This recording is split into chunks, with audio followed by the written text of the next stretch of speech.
Agam, India's first digital literary platform. ഒരു തമ്പുരാൻ സിനിമയൊന്നും ഞാനിതുവരെ ചെയ്തിട്ടില്ല. എനിക്ക് അത്തരം സവർണ കഥാപാത്രങ്ങളെയും അത്തരം കാര്യങ്ങളോടും ആദ്യം മുതലേ ഉൾക്കൊള്ളാൻ പറ്റുന്ന ഒരാളായിരുന്നില്ല. വിമർശിച്ചിട്ടുണ്ട്, നേരിട്ട് തന്നെ വിമർശിച്ചിട്ടുണ്ട്. മലയാളികളെ ഏറെ വായിച്ചിട്ടുള്ള ഒരു പുസ്തകമാണ് ആടുജീവിതം എന്ന് പറയുന്നത്. നമ്മൾ പുസ്തകം വായിക്കുമ്പോൾ പുസ്തകത്തിൻ്റെ ദൃശ്യസാധ്യത കണ്ടിട്ടാണ് നമ്മൾ സിനിമ ആക്കാം എന്ന് ആഗ്രഹിക്കുകയും അതിനുവേണ്ടി ശ്രമിക്കുകയൊക്കെ ചെയ്യുന്നത്. ആ സമയത്ത് ഇതിൻ്റെ ബുദ്ധിമുട്ടുകളെക്കുറിച്ച് അധികം ചിന്തിക്കത്തില്ല. പിന്നീട് പുസ്തകം നമ്മളൊരു പഠനത്തിലാക്കുകയും ചെയ്യുമ്പോഴാണ് ഇത് എത്രത്തോളം പ്രയാസമുള്ളൊരു കാര്യമായിട്ട് തോന്നുന്നത്. പപ്പുവേട്ടനെ കുറിച്ചും ഒക്കെ പറയാറുള്ളതാണ് ഒടുവിൽ പകരം വെക്കാൻ ആൾക്കാരില്ല എന്നുള്ളത്. ആർക്ക് പകരം വെക്കണം എന്നുള്ളൊരു ചോദ്യമുണ്ട്. ആരോട് പകരം വെക്കണം എന്ന് ചോദിക്കുമ്പോൾ എനിക്ക് പറയാം എൻ്റെ കഥാപാത്രമായിട്ട് പകരം വെക്കാനായിട്ട് ആളില്ല എന്ന്. പക്ഷെ പ്രേക്ഷകരോട് ചോദിച്ചിട്ട് കാര്യമില്ലല്ലോ. Shri Gokulam group of companies അവതരിപ്പിക്കുന്നു സിനിബസ്, a live chat show.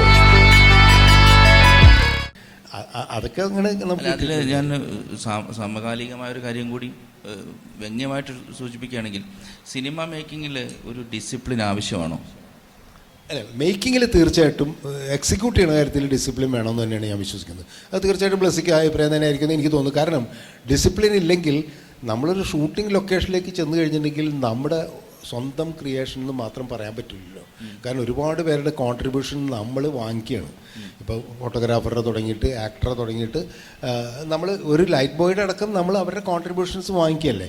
അത് അവരോടും കൂടി നീതി പുലർത്താന്നുള്ളൊരു സാധനം നമുക്കതിനുണ്ട്. അപ്പോൾ അതിൻ്റെതായ ഡിസിപ്ലിൻ വേണം. മറ്റൊന്ന് അതിൻ്റെ ഫിനാൻഷ്യൽ സൈഡ്. നമ്മളിപ്പോൾ ഒരു സിനിമ ഇത്ര ദിവസം കൊണ്ട് തീർക്കാൻ തീരുമാനിച്ചു കഴിഞ്ഞിട്ടുണ്ടെങ്കിൽ അത്രയും ദിവസം കൊണ്ട് തീർക്കാന്നുള്ളത് പ്രൊഡ്യൂസറോട് നമ്മൾ കാണിക്കുന്ന ഒരു കമ്മിറ്റ്മെൻറ്റാണ്. നമ്മളെ വിശ്വസിച്ചിട്ടാണ്, ഒരു ഡയറക്ടറെ വിശ്വസിച്ചിട്ടാണ് പ്രൊഡ്യൂസർ ഒരു സിനിമ ചെയ്യാൻ നമ്മളെ ഏൽപ്പിക്കുന്നത്. അപ്പോൾ അതിനോട് നീതി പുലർത്താന്നുള്ളതിൽ ഡിസിപ്ലിൻ ഇല്ലാണ്ട് നമുക്കത് ചെയ്യാൻ കഴിയില്ല. അത് ആർട്ടിസ്റ്റിനും ആ ഡിസിപ്ലിൻ വേണം, എല്ലാവർക്കും വേണം എന്നുള്ളത് തന്നെയാണ് എൻ്റെ ഒരു അഭിപ്രായം. അതുപോലെ ഈ സ്ക്രിപ്റ്റിൻ്റെ കാര്യം കൂടി ചോദിച്ചത്, സ്ക്രിപ്റ്റ് ഇല്ലാതെയും സിനിമ എടുക്കാം, സ്ക്രിപ്റ്റ് ഇല്ലാതെ, അത് താങ്കൾ എത്രത്തോളം വിശ്വസിക്കുന്നുണ്ട്? സ്ക്രിപ്റ്റ് ഇല്ലാതെ സിനിമ എടുക്കാം, സ്ക്രിപ്റ്റ് അല്ലേ ഇതിൻ്റെ ശരിക്കും പറഞ്ഞ ഒരു ബേസ്? അല്ല, സ്ക്രിപ്റ്റ് ഇല്ലാതെ സിനിമ എടുക്കാമെന്ന് പറഞ്ഞത് വെറുതെ ഒരു സൂഡോ വർത്താനമായിട്ടാണ് എനിക്ക് തോന്നിയിട്ടുള്ളത്. ഇപ്പോൾ ജോൺ അബ്രഹാമൊക്കെ അത് പറയുമായിരുന്നു, ജോണൊക്കെ അതിൻ്റെ ആളായിരുന്നു. പക്ഷേ ജോണിൻ്റെ സിനിമ മനസ്സിൽ സ്ക്രിപ്റ്റ് ഉണ്ട്. അത് കടലാസിൽ എഴുതി വെക്കണില്ല എന്ന് മാത്രമേ ഉള്ളൂ. കടലാസിൽ എഴുതി വെക്കണമെന്ന് യാതൊരു നിർബന്ധമില്ല. പക്ഷേ നമ്മുടെ മനസ്സിലൊരു തിരക്കഥ ഇല്ലാണ്ടോ ഒരു രൂപരേഖ ഇല്ലാണ്ട് നമുക്ക് സിനിമ ഉണ്ടാക്കാൻ പറ്റില്ല. അപ്പോൾ അത് വെറുതെ ഒരു ജാട വർത്താനമായിട്ടാണ് എനിക്ക് തോന്നിയിട്ടുള്ളത്. സ്ക്രിപ്റ്റ് എന്ന് പറഞ്ഞാൽ അതിൻ്റെ ബേസ് തന്നെയാണ്. ബ്ലൂ പ്രിൻ്റ് നമ്മൾ പറയുന്ന സാധനം അതിൻ്റെ ബേസ് തന്നെയാണ്. പിന്നെ ഈ ഡിസിപ്ലിൻ എന്ന് പറയുന്നത് പുതിയ കാലത്ത് വന്നിട്ടുള്ള ഒരു കാര്യമുണ്ട്. അത് ഞങ്ങൾക്ക് രണ്ടുപേർക്കൊക്കെ അറിയാവുന്ന കാര്യമാണ്. ഞങ്ങൾ രണ്ടുപേരും ഫിലിമിൽ സിനിമ ഷൂട്ട് ചെയ്തിട്ടുള്ള ആൾക്കാരാണ് കൂടുതൽ. ഈ ഫിലിമിൽ സിനിമ ഷൂട്ട് ചെയ്യുമ്പോൾ നമുക്ക് പല പരിമിതികളുണ്ട്. പിന്നെ ആദ്യകാലത്ത് നമ്മളൊക്കെ സിനിമ ചെയ്യുമ്പോൾ ഈ മോണിറ്റർ പോലും ഇല്ല. അപ്പം നമുക്ക് എടുക്കുന്ന സാധനം കാണാൻ പറ്റുന്നില്ല. അപ്പോൾ സംവിധായകനെ വിശ്വസിക്കണം. ഒരു ആക്ടറായാലും ശരി സംവിധായകനെ വിശ്വസിക്കുകയാണ്, അല്ലേ? ഇപ്പോൾ ഒരു ഷോട്ടിൽ നമ്മൾ ഓക്കെ ഡയറക്ടർ പറഞ്ഞു കഴിഞ്ഞിട്ടുണ്ടെങ്കിൽ അത് ഓക്കെ ആണ്, അത് ആക്ടർ അത് വിശ്വസിക്കുകയാണ്. പിന്നെ ആക്ടർ അത് കാണുന്നത് ഡബ്ബിങ് തിയേറ്ററിൽ വരുമ്പോഴാണ്. ഇപ്പം അങ്ങനെയല്ലല്ലോ. ഇപ്പം അപ്പം തന്നെ മോണിറ്ററിൽ കണ്ടിട്ട് ആക്ടർക്ക് വേണ്ടിയിട്ട് അല്ലെങ്കിൽ കാഴ്ചക്കാരായിട്ട് നിൽക്കുന്ന ആൾക്കാർക്ക് വേണ്ടിയിട്ട് വരെ വീണ്ടും ടേക്ക് എടുക്കുന്ന ഒരവസ്ഥയുണ്ട്. കാരണം ഫിലിമല്ല, ഇപ്പം നമ്മൾ മറ്റേ ഇതിലല്ലേ ഷൂട്ട് ചെയ്യുന്നത്, ഡിജിറ്റലായതുകൊണ്ട് തന്നെ എത്ര വേണമെങ്കിലും ഷൂട്ട് ചെയ്യാം. അതും ഈ ഡിസിപ്ലിൻ്റെ ഒരു പ്രശ്നമാണ്. കാരണം അങ്ങനെ ഷൂട്ട് ചെയ്ത് അവസാനം എഡിറ്റിംഗ് ടേബിളിൽ വന്നിട്ട് ഒരുപാട് കട്ട് ചെയ്ത് കളയും, പല ആംഗിളിൽ നിന്ന് ഷൂട്ട് ചെയ്യുക. ഇതൊന്നും നമ്മൾ ചെയ്യാറില്ല. കാരണം വെച്ചാൽ ഈ ഡിസിപ്ലിൻ്റെ ഭാഗമായിട്ടാണ് അതുള്ളതെന്നാണ് എനിക്ക് തോന്നുന്നത്. അതുപോലെ ബ്ലെസ്സിയോട് ഈ വിഷയത്തിൽ ചോദിക്കാനുള്ളത്, എൻ്റെ ഒരിക്കലും മോഹൻലാൽ പറഞ്ഞിട്ടുണ്ട്, ഈ ബ്ലെസ്സിയുടെ വിരലിൻ്റെ തുമ്പിൽ പപ്പേട്ടനെ ഞാൻ കാണാറുണ്ട്. അപ്പോൾ ഈ പപ്പേട്ടൻ ഒരുപക്ഷെ ഈ സേതുമാധവൻ സാറേക്കാളും ഒരു റൈറ്റർ എന്നുള്ള നിലയിൽ ബ്ലെസ്സി ഏറ്റവും വലിയൊരു റൈറ്ററെ കൂടിയാണ് വർക്ക് ചെയ്തത്. ആ ഒരു അദ്ദേഹത്തിൻ്റെ ഒരു രീതിയും അത് താങ്കളെ എങ്ങനെ ഏതെങ്കിലും തരത്തിൽ, ഭരതേട്ടൻ്റെ സംവിധാനത്തിലാണ്, എഴുത്തുകാരെന്നുള്ള നിലയിൽ പപ്പേട്ടനെ എങ്ങനെയാണ് താങ്കൾ ഇപ്പോൾ ഓർക്കുന്നത്? ഏറ്റവും അധികം എനിക്ക് മാനിക്കാൻ കഴിയുന്നത് അദ്ദേഹത്തിൻ്റെ അക്ഷരങ്ങളിൽ കൂടെ തന്നെയാണ്. കാരണം ഞാൻ വിരലുകളിൽ നോക്കിയിരുന്നിട്ടുണ്ട്. കാരണം ഒരു ഒരു സിനിമയിലേക്ക് ഉണ്ടാകാവുന്ന എല്ലാ ശബ്ദവും, ഒരു മുക്കലും മൂളലും ഒരു ചുമയാണെങ്കിൽ അതുപോലും എഴുതി വെച്ചിട്ടുണ്ടാവും ഇതിനകത്ത്. പിന്നെ അദ്ദേഹത്തിൻ്റെ അത് ഒരു പാട്ടാണെങ്കിൽ, ഒരു ഡയലോഗ് വൈസ് ഡെലിവറി ചെയ്യുന്ന പാട്ടാണെങ്കിൽ അതിൻ്റെ ഒരു ഡിസ്ക്രിപ്ഷൻസ് ഉണ്ട്. ആ ഡിസ്ക്രിപ്ഷൻസ് എന്ന് പറഞ്ഞു കഴിഞ്ഞാൽ ചിലപ്പോൾ അതിൻ്റെ അകത്ത് വളരെ സാഹിത്യത്വത്തോടുകൂടി നൊമ്പരത്തിപ്പൂവിലാന്ന് തോന്നുന്നു, സ്കൂൾ ബസ്സിൽ നിന്ന് കുട്ടികളിങ്ങനെ ഇറങ്ങുന്നതിനായിട്ട് കുട്ടികൾ പൊഴിഞ്ഞിറങ്ങി എന്ന് പറയുന്നുണ്ട്. പൊഴിഞ്ഞിറങ്ങുക എന്ന് പറഞ്ഞാൽ എന്താ, ഒരു ദളം പൊഴിയുക എന്നൊക്കെ പറയുന്ന, അറിയാതെ എഴുത്തിൻ്റെ ഇടയ്ക്ക് ഇങ്ങനെ അദ്ദേഹത്തിൻ്റെ ഉള്ളിലെ സാഹിത്യം കയറി വരുന്നതല്ല. അദ്ദേഹത്തിന് അറിയാം ഇത് ആരും വായിക്കാൻ പോകുന്നതല്ല എന്നറിയാം. പക്ഷെങ്കിൽ അത് വായിക്കുന്ന എനിക്കാണെങ്കിൽ മനസ്സിലാകും അത് ചിലപ്പോൾ ഒരു ഹൈ സ്പീഡ് ഷോട്ടായിരിക്കും എന്ന്. കാരണം പൊഴിയുക എന്ന് പറയുന്നതിനെ നമ്മളെപ്പോഴും അങ്ങനെ ഒരു ഹൈ സ്പീഡിലായിരിക്കും നമ്മളത് കാണുക, എന്നാലേ നമുക്ക് കാഴ്ചയിലെത്തുള്ളൂ. അത് ഈ പറഞ്ഞ സാഹിത്യകാരൻ അദ്ദേഹത്തിൻ്റെ ഭാവനയെ എങ്ങനെയാണ് അതിലേക്ക് എത്തിക്കുന്നു എന്ന് പറഞ്ഞാൽ. അതുപോലെ തന്നെ ഞാൻ ഒരുപാട് സ്ഥലത്ത് പറഞ്ഞിട്ടുള്ളതാണ്, കൃത്യമായിട്ട് ഈ സ്ക്രിപ്റ്റ് വായിക്കുമ്പോൾ ആർട്ടിസ്റ്റിൻ്റെ ഉള്ളിൽ മനസ്സിലാകുന്ന തരത്തിൽ തൂവാനത്തുമ്പിയിലെ ക്ലാര ചിരിക്കുന്നതിനെക്കുറിച്ച് അവളുടെ ഉള്ളിൽ നിന്ന് ചിരിയുടെ നുര പൊങ്ങി എന്നാണ്. നുര പൊങ്ങുക എന്ന് പറഞ്ഞു കഴിഞ്ഞാൽ എല്ലാവർക്കും വിഷ്വലൈസ് ചെയ്യാൻ പറ്റുന്നതാണ്. എന്നുവെച്ചാൽ ഒരു തുടക്കത്തിൽ നിന്ന് ഇങ്ങനെ പതഞ്ഞ് പൊങ്ങി വരുന്നു എന്ന് പറഞ്ഞു. ഇത് വായിക്കുന്ന ഒരാൾക്ക്, ഇതിൻ്റെ സാഹിത്യ അനുഭവിക്കുന്ന ഒരാൾക്ക് എങ്ങനെ ആ ചിരി ഉള്ളിൽ നിന്ന് വരുന്നതെന്ന് കൃത്യമാണ്. അപ്പം ഇങ്ങനെയുള്ള ഒരു ഭയങ്കര ഒരു ചെറിയ എന്താ പറയുക, സാഹിത്യത്തിനെ എങ്ങനെ സാംശീകരിക്കാം, ഈ കഥാപാത്രത്തിന് കൂടുതൽ ഗുണകരമാക്കാം എന്നുള്ള രീതിയിൽ എഴുത്തിൻ്റെ കാര്യത്തിൽ ഈ അദ്ദേഹത്തിനെ ഒരു സാഹിത്യകാരൻ എന്നുള്ള രീതിയിലും തിരക്കഥാകൃത്ത് എന്നുള്ള രീതിയിലും വെച്ച് അങ്ങനെയാണ് ഞാൻ അദ്ദേഹത്തിനെ സ്റ്റഡി ചെയ്തുകൊണ്ടിരുന്നത്. പലപ്പോഴും ഞാൻ സാറിൽ നിന്ന് ഏറ്റവും അധികം മനസ്സിലാക്കാനായിട്ട് ശ്രമിച്ചിട്ടുള്ള അത് തന്നെയാണ്. ഞാൻ സാറിനോടൊപ്പം വർക്ക് ചെയ്യുന്നൊരു സമയത്താണ് വേണുനാഗവള്ളിയുടെ ഓട്ടോ എന്ന് പറഞ്ഞ സിനിമ വർക്ക് ചെയ്യാനായിട്ട് എന്നെ മുരളി നാഗവള്ളി പറഞ്ഞിട്ട് വിളിക്കുന്നു. ഞാനന്നേരം മുതുകുളത്ത് ആണ് സാറ് അന്ന് വെക്കേഷനായിട്ട് പോയിരിക്കുകയാണ്. സാറിനെ ഞാൻ വീട്ടിൽ ചെന്ന് കണ്ട് ചോദിച്ചു, ഞാൻ ഇങ്ങനെ അദ്ദേഹത്തിനോടൊപ്പം വർക്ക് ചെയ്യാൻ പൊയ്ക്കോട്ടെ എന്ന് ചോദിച്ചു. അപ്പം വളരെ സന്തോഷത്തോട് പറഞ്ഞു, പൊയ്ക്കോളൂ, കാരണം ഇങ്ങനെ നീ ഒരു അസിസ്റ്റൻറ്റ് ഡയറക്ടർ എന്നുള്ള രീതിയിൽ മറ്റുള്ളവരും ഒക്കെ നിന്നെക്കുറിച്ച് മനസ്സിലാക്കുന്നതുകൊണ്ടാണല്ലോ ഇങ്ങനൊരു കോള് വരുന്നത് എന്നൊക്കെ പറഞ്ഞു. പിന്നെ പറഞ്ഞു, ഇതൊരു തൊഴിലാക്കരുത്. ഈ എല്ലാവരുടെയും കൂടെ നിന്ന് ഇതിങ്ങനെ പഠിച്ചിട്ട് ഇതിൻ്റെ ഗ്രാമറൊക്കെ പഠിച്ചിട്ട് അങ്ങനെയാണ് സിനിമ ചെയ്യുന്നതെന്ന് മനസ്സിലാക്കരുത്. മനസ്സിലുള്ള സിനിമയെ ഏറ്റവും ഫ്രഷായിട്ട് എങ്ങനെ പറയാൻ പറ്റും, അത് വേറൊരാൾ പറയുന്ന പോലെ ആകാൻ പാടില്ല. അതുകൊണ്ട് തന്നെ ഇത്തരം ഗ്രാമറുകളിൽ കൂടെ കടക്കാതിരിക്കുന്നതാണ് നല്ലത്. എനിക്ക് തോന്നുന്നു പലപ്പോഴും സാറ് ഷൂട്ട് ചെയ്യുമ്പം നമ്മൾ ഈ ഗ്രാമറൊക്കെ പഠിക്കുമല്ലോ, ലെഫ്റ്റ് റൈറ്റ് അങ്ങനെ ലുക്ക് ഒക്കെ ഇങ്ങനെ നോക്കുമ്പം ചിലപ്പോൾ തോന്നും ഇദ്ദേഹം ആ ഷോട്ട് വെച്ച തെറ്റാണല്ലോ എന്ന് നമുക്ക് തോന്നും, അല്ലെങ്കിൽ ഓപ്പോസിറ്റ് ആംഗിളെന്ന്. അപ്പോൾ ഞാനിപ്പോൾ പലപ്പോഴും ഞാൻ ശ്രമിക്കാറുള്ളതാണ്, വെച്ച ഒരു ആംഗിൾ പിന്നെ ഒരു ആംഗിൾ വെക്കാൻ ശ്രമിക്കുക. അത് ഓപ്പോസിറ്റ് ആണെങ്കിലും പക്ഷേ ഈ ഓപ്പോസിറ്റ് ആംഗിളിലൊന്നും കൃത്യമായിട്ട് ആ വലിയ അടിയൊന്നും വരത്തില്ല.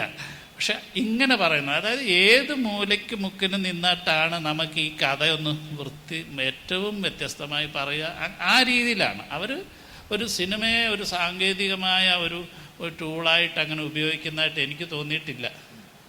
അദ്ദേഹത്തിൻ്റെ മനസ്സിലേക്ക് എത്തുന്നത് അതിൻ്റെ പ്രത്യേകിച്ച് കാൽപ്പനികതയെ ഏറ്റവും മനുഷ്യൻ്റെ കാൽപ്പനികത എന്ന് പറഞ്ഞാൽ പ്രണയം മാത്രമല്ലല്ലോ, പലതരത്തിലുള്ള ഭാവങ്ങളെ, തലങ്ങളെ, ലേഴ്സിനെയൊക്കെ സിനിമയിൽ കൊണ്ടുവരാനായിട്ട് അത് കൃത്യമായിട്ട് അത് പിന്നെ സംഭാഷണങ്ങളുടെ ഡെലിവറി ആണെങ്കിൽ പോലും ഈ നമുക്ക് ചിലപ്പോൾ നമ്മൾ നേരിട്ട് പറയുന്ന ഒരു കൺസ്ട്രക്ഷനിൽ നിന്ന് ഡിഫറൻ്റ് ആയിരിക്കും. അവസാനം പറയുന്ന വാക്കായിരിക്കും ആദ്യം പറയുക.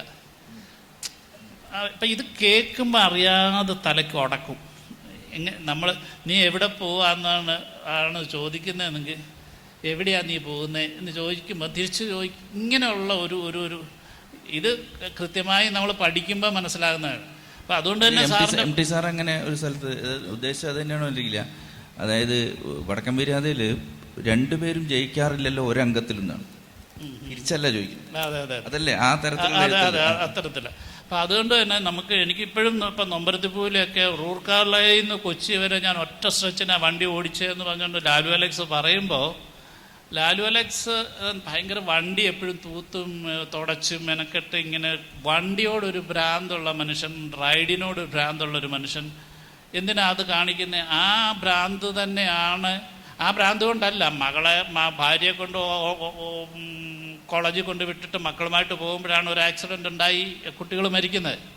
അതിൽ വലിയ മോശമായ ഒരു റൈഡിൽ പറ്റിയതല്ല. പക്ഷെ ഇയാളുടെ തലച്ചോറിൽ ഈ ഒരു ഭ്രാന്ത് ഉണ്ടെന്നുള്ളത് അത്ര സൂക്ഷ്മമായിട്ടാണ് ഈ വണ്ടി തുടച്ചോണ്ടിരിക്കുക. ഇയാൾ വലിയ റൈഡിന് പോകുന്നൊന്നും കാണിക്കുന്നില്ല. ഇങ്ങനെ പറയാം, റൂർക്കാർലയിൽ നിന്ന് കൊച്ചി വരെ ഞാൻ ഒറ്റ സ്ട്രെച്ചിനാണ് വണ്ടി ഓടിച്ചത്. ഞാനിപ്പോൾ ലാലു അലക്സിനെയൊക്കെ ഇടയ്ക്ക് വിളിക്കും. എന്ന് വെച്ചാൽ അവരതിശയിപ്പിച്ചിട്ട് പോകും. ഇത് എത്ര കൊല്ലം മുമ്പ്, 10-30 കൊല്ലം മുമ്പ് ഞാൻ വർക്ക് ചെയ്തൊരു സിനിമയുടെ ഡയലോഗ് ഞാൻ പറയാമെന്ന് പറയാം. അപ്പം ഇതാണ് ഈ മോൾഡ് ചെയ്യുന്നത്. അതായത് ഒരു ക്യാരക്ടറിനെ മോൾഡ് ചെയ്യുമ്പോൾ ആ ആളെ എങ്ങനെയൊക്കെയാണ് പ്രസൻറ്റ് ചെയ്യാൻ പറ്റുന്നത്, അല്ലെങ്കിൽ അയാൾ എന്തൊക്കെയാണ് സംസാരിക്കുക, അയാൾ സംസാരിക്കുമ്പോൾ അതായിരിക്കണം, അത്തരം രീതിയിലാണല്ലോ സംസാരിക്കുക. അങ്ങനെയൊക്കെയുള്ള ഒരു ഭയങ്കര ഡീറ്റെയിലിങ് അദ്ദേഹത്തിൻ്റെ തിരക്കഥയിലുണ്ടായിട്ടുണ്ട്. എനിക്ക് തോന്നുന്നു ഭ്രമരം വായിച്ചു കഴിഞ്ഞിട്ട് ലാലേട്ടൻ എൻ്റെ കൈ പിടിച്ച് ഉമ്മ തന്നു. എന്നിട്ട് ആണ് ഈ പറഞ്ഞത്, നിന്നെ പപ്പേട്ടൻ്റെ എവിടെയോ നിന്ന് നിന്നെ ഇങ്ങനെ കരുതുന്നുണ്ടെന്ന് പറഞ്ഞു. അപ്പോൾ അതൊരു, ഞാൻ എഴുത്തുകാരനൊന്നുമല്ല, ഞാൻ കഴിഞ്ഞ ദിവസവും പറഞ്ഞു, എനിക്ക് മറ്റെന്തെങ്കിലും എഴുതാൻ പറ്റുമോ എന്നുള്ള എൻ്റെ ഒരു ആഗ്രഹം മാത്രമാണ്. സിനിമ മാത്രമേ എഴുതാൻ എനിക്ക് സാധിക്കൂ എന്ന് വിചാരിക്കുന്ന ഒരാളാണ്. അതുകൊണ്ട് തന്നെ എഴുത്താണ് എനിക്ക് ഏറ്റവും ഇഷ്ടവും. അപ്പം അങ്ങനെ ചോദിക്കുമ്പം പത്മരാജനിലെ ഡയറക്ടറെയാണോ എഴുത്തുകാരനെയാണോ ബ്ലെസ്സി മുകളിൽ വയ്ക്കുക? തീർച്ചയായിട്ടും എഴുത്തുകാരനാണ്. അദ്ദേഹത്തിൻ്റെ സംവിധാന രീതികളെക്കുറിച്ച് എനിക്ക് മറ്റുള്ളവരെക്കാൾ കൂടുതൽ വിമർശനമുള്ള ആളാണ് ഞാൻ. കാരണം എഴുത്തിൽ സംഭവിക്കുന്നത് എനിക്ക് തോന്നുന്നു പൂർണ്ണമായ ഒരു ജന്മം, പ്രസവം സംഭവിച്ചു പോകുന്നു എന്നാണ് എനിക്ക് തോന്നുന്നത്. പല വലിയ എഴുത്തുകാരുടെയും പ്രശ്നം അതാണ്. എന്ന് വെച്ചാൽ വൈകാരികത അവർ സൃഷ്ടിക്കപ്പെട്ട് കഴിഞ്ഞു എഴുതുമ്പോൾ. അത് പറഞ്ഞു കൊടുക്കുമ്പോഴോ അവർ ചെയ്തു വരുമ്പോഴോ അത്രയധികമാണോ തിരിച്ച് കിട്ടുന്നതെന്നുള്ളത് സംശയമുണ്ട്. അപ്പം എന്നുവെച്ചാൽ ഒരു സൃഷ്ടിപരമായ എല്ലാ പൂർണ്ണതയിലും അവരനുഭവിച്ച് കഴിയുന്നു എഴുത്തിലെന്നുള്ളത്. ഇപ്പം നമ്മളൊക്കെ ആണെങ്കിലും അല്ലാതെ എഴുതുമ്പോൾ പോലും ഇപ്പം നമുക്ക് പക്ഷെങ്കിൽ ഇപ്പോൾ ഒരു തിരക്കഥ എഴുതുന്ന സംവിധായകൻ തിരക്കഥ എഴുതുന്നുണ്ടെങ്കിൽ ആ സംവിധായകൻ തിരക്കഥ എഴുതി അങ്ങ് പൂർണ്ണമാകുന്നില്ല. അയാൾ വർക്ക് ചെയ്ത് അയാളോടത്ത്, നേരത്തെ കമൽ സാർ പറഞ്ഞിട്ട് ഞാൻ ഈ നജീബിൻ്റെ അടുത്ത്, പൃഥ്വിരാജിൻ്റെ അടുത്ത് ഞാൻ പറയുമായിരുന്നു, ഇയാൾ ഈ മണൽ വാരി കഴിഞ്ഞിട്ട് ആ സിനിമയിലുള്ള കാര്യമല്ല, ഇയാൾ നേരെ പോയി ആ ചായക്കടയിൽ പോയി പൊറോട്ടയും ഒരു 4-5 പൊറോട്ടയും ബീഫും കൂടെ കഴിക്കുന്ന മനുഷ്യനാണ്. അത് സിനിമയിലില്ല. പക്ഷെങ്കിൽ ആ ആൾക്ക് അങ്ങനെ ഇങ്ങനെയാണ് നമ്മൾ ഈ തിരക്കഥയിലേക്കാട്ടും കൂടുതൽ കാര്യങ്ങൾ അയാളിലേക്ക് സന്വേഷിപ്പിക്കുക. അപ്പം ചില സമയത്ത് അയാൾ പറയുമ്പോൾ ഞാൻ പറയും, നീ 5ാം ക്ലാസ് വരെ പഠിച്ചിട്ടുള്ളൂ, നിനക്ക് ഇത്രയും കോൺഫിഡൻസ് പാടില്ല, അല്ലെങ്കിൽ ഉണ്ടാകാൻ പാടില്ല, ഈ ശബ്ദത്തിൻ്റെ ഘനം പാടില്ല, അല്ല ഇങ്ങനെ. അപ്പം ഇത് തിരക്കഥയിൽ എഴുതി വെക്കാൻ പറ്റില്ലല്ലോ. അപ്പം നമ്മുടെ കഥാപാത്രങ്ങൾ പൂർണ്ണമാകുന്നത് നമുക്ക് ഇത്തരത്തിലുള്ള ഫീഡിങ് കൊടുക്കുമ്പോഴാണ് അവരിലേക്ക് കൂടുതൽ. അത് എഴുതപ്പെടാത്ത ചില കാര്യങ്ങളാണ്. അതുകൊണ്ട് ഇപ്പം എനിക്ക് തോന്നുന്നത്, ഞാൻ എഴുതുന്നതിനേക്കാൾ ശിവൻകുട്ടിയെ എനിക്ക് കൂടുതൽ പ്രസൻറ്റ് ചെയ്യിപ്പിക്കാൻ പറ്റും. മറ്റുള്ളവർ നല്ല പൂർണ്ണമായിട്ട് ഈ പറഞ്ഞതിൻ്റെ ഒരു ചിരിയുടെ നുര പൊന്തി എന്നൊക്കെ പറയുമ്പോൾ തന്നെ അങ്ങ് ആസ്വദിച്ച് എഴുതുമല്ലേ ആ എഴുത്തിൽ തന്നെ. നമ്മൾ എഴുതുകയാണെങ്കിൽ അയാളെ നോക്കി ചിരിച്ചു, അല്ലെങ്കിൽ ഉള്ളിൽ നിന്നൊരു ചിരി വന്നു എന്നൊക്കെയല്ലേ നമ്മൾ എഴുതുള്ളൂ. അപ്പം ആ നുര ഇങ്ങനെ ആസ്വദിച്ച് എഴുതുന്ന ഒരാളെ സംബന്ധിച്ചിടത്തോളം അത് കൃത്യമായി അയാൾ അനുഭവിച്ചു കഴിഞ്ഞു എന്നാണ് എനിക്ക് തോന്നിയിട്ടുള്ളത്. റൈറ്റർ എന്നുള്ള നിലയിലാണ് പത്മേട്ടനെ ബ്ലെസ്സി. കമൽ സാറുണ്ട്. കമൽ സാർ ഒരുപാട് സ്ക്രിപ്റ്റ് റൈറ്റർമാരുടെ കൂടെ പലതരത്തിലുള്ള, ജോൺ പോൾ ആണെങ്കിലും ശ്രീനിയേട്ടൻ വരെയുള്ള ഒരുപാട് സ്ക്രിപ്റ്റ്. ഈ സ്ക്രിപ്റ്റ് റൈറ്റർ സംവിധായകൻ ബ്ലെൻഡിങ് ഏറ്റവും നന്നായിട്ട് കമൽ സാറിന് ഫീൽ ചെയ്തത് മലയാളത്തിൽ ആരുടെ കൂടെ എഴുതുമ്പോഴാണ്? പറയാൻ ബുദ്ധിമുട്ടില്ലെങ്കിൽ പറയാം. ഒരു പേര് പറയാൻ പറ്റൂല, അത് ബുദ്ധിമുട്ടുണ്ട്. നമ്മളിപ്പോൾ ഒരു തിരക്കഥാകൃത്തുമായിട്ട് ചേർന്ന് സിനിമകൾ ചെയ്യുന്നത് പല രീതിയിലാണല്ലോ. ഇപ്പോൾ ഞാൻ ശ്രീനിയുടെ കാര്യം തന്നെ പറയാം. ശ്രീനിവാസൻ്റെ കൂടെ ഞാൻ ചെയ്തിട്ടുള്ള സിനിമകളെല്ലാം സാമ്പത്തികമായിട്ട് വിജയിച്ചിട്ടുള്ള സിനിമകളാണ്. ഇപ്പോൾ പാവം ബാലരാജകുമാരനെ ആണ് ആദ്യമായിട്ട് ചെയ്തത്. അത് ശ്രീനിവാസൻ്റെ ടൈപ്പ് ഒരു സിനിമയായിരുന്നു. കാരണം ശ്രീനി മുൻകാലങ്ങളിൽ ചെയ്തിട്ടുള്ള സിനിമകളും കഥാപാത്രങ്ങളോടൊക്കെ ഒരു സാദൃശ്യമുള്ള എന്നാൽ ഒരു ചെറിയൊരു സംഭവം പറയുന്നൊരു കഥ ശ്രീനിയുടേതായ രീതിയിലാണ്. പിന്നീട് ഞങ്ങൾ ചെയ്തിട്ടുള്ള, ഞാനും ശ്രീനിവാസനും ചെയ്തിട്ടുള്ള സിനിമകളൊന്നും ശ്രീനിവാസൻ്റെ ടൈപ്പ് കഥകളേ അല്ല. ഇപ്പോൾ ചമ്പക്കുളത്ത് അച്ഛൻ എന്ന് പറയുന്ന സിനിമ വളരെ ഇമോഷണലായിട്ട് വലിയ ഡ്രാമയൊക്കെ ഉള്ള കഥാപാത്രങ്ങൾ, മഴയെത്തും മുമ്പേ ആയാലും ശരി, കുറച്ചും കൂടി ഡീപ്പായിട്ട്, പ്രത്യേകിച്ച് ആ പെൺകുട്ടിയുടെ ക്യാരക്ടറൊക്കെ അത്ര ഡെപ്തിലേക്ക് ഒരു കഥാപാത്രത്തിൻ്റെ മനസ്സിലേക്കൊക്കെ ഇറങ്ങിയിട്ടുള്ള തിരക്കഥകൾ ശ്രീനിവാസൻ അധികം ചെയ്തിട്ടില്ലല്ലോ. അഴകരാമണിലായാലും ഒക്കെ ശരിയല്ല. അപ്പോൾ അതിൻ്റേതായ സംഘർഷങ്ങൾ ഞങ്ങൾ ചെയ്യുമ്പോൾ ഉണ്ടായിട്ടുണ്ട്. കഥ ഞങ്ങൾ ഡിസ്കസ് ചെയ്യുമ്പോൾ എൻ്റേതായ ചില കാര്യങ്ങൾ ഞാൻ പിടിവാശി കാണിക്കും, ശ്രീനിവാസൻ അതിനെ എതിർക്കും. കമലിൻ്റെ ഒരു കുഴപ്പമുണ്ടെന്നൊക്കെ പറഞ്ഞിട്ട് അങ്ങനെ ചില കാര്യങ്ങൾ അങ്ങനെ ഒത്തിരി ഇമോഷണൽ പോകണ്ടെന്നൊക്കെ പറയും. എങ്കിൽ പക്ഷെ അതിൻ്റെ ഒരു മൊത്തം ഔട്ട്കമ്മിൽ വരുമ്പോൾ അത് ശ്രീനിവാസൻ്റെ വേറിട്ട ഒരു തിരക്കഥയായിട്ട് മാറാറുണ്ട്. അപ്പോൾ മഴയത്തുമ്പയ്ക്ക് ശ്രീനിവാസന് തിരക്കഥയ്ക്ക് അവാർഡ് കിട്ടിയാൽ അറിയാലോ. അപ്പോൾ അങ്ങനെ ഉണ്ടായിരുന്നു. അപ്പോൾ അങ്ങനെ ഒരു ഇതാണ്. അപ്പോൾ ശ്രീനിവാസനെ നമ്മളിലേക്ക് എത്തിക്കാനായിട്ട് ഞാൻ ശ്രമിച്ചിട്ടുണ്ട് ഒരു പരിധി വരെയും. അത് മുഴുവൻ വിജയിച്ചോന്നറിയില്ല. ചില സിനിമകളിൽ അങ്ങനെയുണ്ട്. പക്ഷെ അഴകിയ രാവണനിലും ശ്രീനിവാസൻ്റെതായ കയ്യൊപ്പുകളുണ്ടല്ലോ. അദ്ദേഹത്തിന് മാത്രം കഴിയുന്ന ചില സംഭാഷണങ്ങളും ചില കഥാപാത്രങ്ങളും ഒക്കെ ഉണ്ട്. അത് ശ്രീനിവാസൻ്റെ തന്നെയാണ്. എനിക്ക് അതിൽ യാതൊരു പങ്കുമില്ല. അതേസമയം രഞ്ജിത്തിലേക്ക് വന്നു കഴിഞ്ഞപ്പോൾ മറ്റൊരു രീതിയിലാണ് അതിനെ കണ്ടത്. ഇപ്പോൾ രഞ്ജിത്തിൻ്റെ ആദ്യകാലത്തെ സിനിമകളാണ് ഞാൻ ചെയ്തിട്ടുള്ളത്. രഞ്ജിത്തിൻ്റെ ആദ്യത്തെ തിരക്കഥയാണ് പെരുവണ്ണാരത്ത് വിശേഷം. അതിലാണ് രഞ്ജിത്ത് തുടങ്ങുന്നത്. രഞ്ജിത്ത് ആദ്യം കഥ എഴുതുന്നത് ഓർക്കാപ്പുറത്തിലാണ്. പക്ഷെ അതിൻ്റെ തിരക്കഥ എഴുതിയത് ഷിബു ചക്രവർത്തിയാണ്. പിന്നീട് ഞങ്ങൾ ഒരുമിച്ച് തിരക്കഥ എഴുതുന്നതാണ് പെരുവണ്ണാരത്ത് വിശേഷം. പ്രാദേശിക വാർത്തകൾ ഞാൻ ചെയ്തപ്പോഴൊക്കെ തന്നെ, രഞ്ജിത്തായിട്ട് ചെയ്തപ്പോഴൊക്കെ തന്നെ കുറച്ചും കൂടിയും നാട്ടിൽ നമുക്ക് പരിചിതരായ മനുഷ്യരുടെ കഥ, സാധാരണ ജീവിതവുമായിട്ട് ബന്ധപ്പെട്ടുള്ള കഥ, എവിടെയൊക്കെയോ ഞങ്ങൾക്ക് പരസ്പരം ഐഡൻറ്റിഫൈ ചെയ്യാൻ പറ്റുന്ന നമ്മുടെ ബാല്യവും നമ്മുടെ ജീവിത പരിസരവും ഒക്കെ ആയിട്ട് ബന്ധപ്പെട്ടുള്ള കഥകളിൽ തന്നെയാണ് ഞങ്ങൾ ചെയ്തിട്ടുള്ളത്. ഇപ്പോൾ പ്രാദേശിക വാർത്തകളൊക്കെ തന്നെ നമുക്കറിയാമല്ലോ ആ കഥാപാത്രങ്ങൾ. പിന്നെ ഇവൻ പൂക്കാലം വരവായി. പിന്നെ കൃഷ്ണകുടിയിൽ രഞ്ജിത്തിൻ്റെ കഥയായിരുന്നു. രഞ്ജിത്തിന് സമയമില്ലാത്തതുകൊണ്ട് അപ്പോഴേക്കും 6 നമ്പുരാൻ എഴുതാൻ പോയി. അതുകൊണ്ട് രഞ്ജിത്ത് തിരക്കായതുകൊണ്ട് ഞാൻ തിരക്കഥ എഴുതിയതാണ്. അപ്പോൾ ഇങ്ങനെയൊക്കെ നമ്മൾ ചെയ്തിട്ടുള്ള സിനിമകളിലൊക്കെ തന്നെ ഞാനും രഞ്ജിത്തും ചെയ്യുമ്പോൾ രഞ്ജിത്തിൻ്റെ മറ്റ് സിനിമകളിൽ കാണുന്ന ഒരു അതിഭാവുകത്വം ഉള്ള കഥാപാത്രങ്ങളോ അത് വേറൊരു ജീവിത ലോകത്തു നിന്നുള്ള കഥാപാത്രങ്ങൾ ഉണ്ടാക്കുന്നതൊന്നും ചെയ്തിട്ടില്ല. അപ്പോൾ അതാണ് ഞാൻ പറഞ്ഞത്. അപ്പോൾ ഒരു സംവിധായകന് വേണ്ടി തിരക്കഥാകൃത്ത് ചെയ്യുമ്പോൾ ആ തിരക്കഥാകൃത്ത് സംവിധായകനോട് ചേർന്ന് നിൽക്കുന്നതുകൊണ്ട് എനിക്കൊരാളെ മാറ്റി നിർത്തിയിട്ട് പറയാൻ പറ്റില്ല. അതേസമയം എനിക്കിപ്പോൾ ഒരു പക്ഷേ രഞ്ജിത്ത് ചെയ്ത 6 നമ്പുരാനോ നരസിംഹമോ ഒന്നും ചെയ്യാൻ പറ്റില്ല എനിക്ക്. കാരണം ആശയപരമായിട്ട് എനിക്ക് അതിനോട് വിയോജിപ്പുണ്ട്. അത് വേറെ പ്രശ്നം. ഞാനത് രഞ്ജിത്തിനോട് തന്നെ പലതവണ നേരിട്ട് പറഞ്ഞിട്ടുണ്ട്. ഇപ്പോൾ ഒരു തമ്പുരാൻ സിനിമയൊന്നും ഞാനിതുവരെ ചെയ്തിട്ടില്ല. എനിക്ക് അത്തരം സവർണ്ണ കഥാപാത്രങ്ങളെയും അത്തരം കാര്യങ്ങളോടും ആദ്യം മുതലേ ഉൾക്കൊള്ളാൻ പറ്റുന്ന ഒരാളായിരുന്നില്ല. വിമർശിച്ചിട്ടുണ്ട്, നേരിട്ട് തന്നെ വിമർശിച്ചിട്ടുണ്ട്. എനിക്ക് കുറച്ചും കൂടിയും അടുത്ത് നിന്നിട്ട് ചെയ്യാൻ പറ്റിയിട്ടുള്ള സിനിമകൾ റസാക്കുമായിട്ടാണ് തോന്നുന്നത്. കാരണം ഞങ്ങളുടെ ജീവിത സാഹചര്യം കുറച്ചും കൂടിയും ഡീപ്പിലേക്ക് പോകുന്ന ഒരു സംഭവമുണ്ട്. പ്രത്യേകിച്ച് മുസ്ലിം കമ്മ്യൂണിറ്റിയുടെ ഒരു ജീവിതം ഞാനും റസാക്കും ജീവിച്ച ഒരു സാഹചര്യം ഉണ്ടല്ലോ. അപ്പോൾ അങ്ങനെ ഗസൽ ആയാലും ശരി, പെരുമഴക്കാലായാലും ശരി, ഗദ്ദാമ സോറി റസാക്കല്ല, പിന്നീട് ഞാൻ രാപ്പകലാണ് അതിൽ നിന്ന് മാറിയിട്ടുള്ള ഒരു സിനിമ. ഈ ഗസൽ എന്ന് പറയുന്നത് പ്രത്യേകിച്ച് ഗസൽ ചെയ്യുമ്പോൾ സാമ്പത്തികമായിട്ട് വിജയിച്ച സിനിമയല്ല. പക്ഷേ എങ്കിൽ പോലും ഞങ്ങൾക്ക് വളരെ പരിചിതമായിട്ടുള്ള ഒരു മുസ്ലിം കമ്മ്യൂണിറ്റിയുടെ ഒരു ഫ്യൂഡൽ മുസ്ലിം കമ്മ്യൂണിറ്റി. ഇപ്പോൾ നമ്മൾ ഹിന്ദു ഫ്യൂഡൽ കമ്മ്യൂണിറ്റിയെ കുറിച്ചിട്ടാണ് കൂടുതൽ സിനിമകൾ വന്നത്.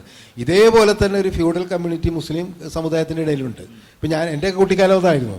ഇപ്പോൾ ഞാനൊക്കെ ഒരു മുസ്ലിം ഫ്യൂഡൽ ഒരു കുടുംബത്തിൽ ജനിച്ച ഒരാളാണ്. അപ്പോൾ ഈ ഫ്യൂഡലിസത്തിൻ്റെതായ അല്ലെങ്കിൽ പാട്രിയാർക്കിയുടേതായ എല്ലാ സംഭവങ്ങളും കുട്ടിക്കാലത്ത് മുസ്ലിം കമ്മ്യൂണിറ്റി കണ്ടിട്ടുള്ള ഒരാളാണ് ഞാൻ. അത് തന്നെയാണ് റസാക്കും. അപ്പോൾ അതുകൊണ്ട് ഞങ്ങൾക്ക് പെട്ടെന്ന് അത് തിരിച്ചറിയാൻ പറ്റി. അതാണ് അതിൻ്റെ പിന്നെ പെരുമഴക്കാലം എന്ന് പറഞ്ഞാൽ റിയൽ ഇൻസിഡൻറ്റിൽ നിന്ന് ഞങ്ങൾ ഉണ്ടാക്കിയിട്ടുള്ള ഒരു സംഭവമാണ്. അപ്പോൾ അങ്ങനെ അടുത്തറിയാൻ പറ്റുന്ന ഒരു മനസ്സുകൊണ്ട് അടുത്തറിയാൻ പറ്റുന്ന എഴുത്തുകാരനാണ് റസാഖ്. അപ്പോൾ എനിക്ക് മാനസികമായിട്ട് പറയുകയാണെങ്കിൽ കുറച്ചും കൂടി എളുപ്പത്തിൽ ചെയ്യാൻ പറ്റിയിട്ടുള്ളത് റസാഖുമായിട്ട് സിനിമ ചെയ്യുമ്പോഴാണ്. ഞങ്ങൾ ഒരേ രീതിയിൽ ചിന്തിക്കുന്നത്. ഒരു നല്ല ഒരു എഴുത്തുകാരനുള്ളത് ഒരു സംവിധായകനെ സംബന്ധിച്ചിടത്തോളം വലിയ കോൺഫിഡൻസ് തന്നെയല്ലേ? തീർച്ചയായിട്ടും. ഞാനെപ്പോഴും പലയിടത്തും പറഞ്ഞിട്ടുള്ളതുകൊണ്ട് ഞാനിത് ആവർത്തിക്കുന്നില്ല. ആ കോൺഫിഡൻസ് എന്ന് പറയുന്നത് ഏറ്റവും കൂടുതൽ ഉണ്ടായത് ശ്രീനിവാസൻ്റെ അടുത്ത് തന്നെയാണ്.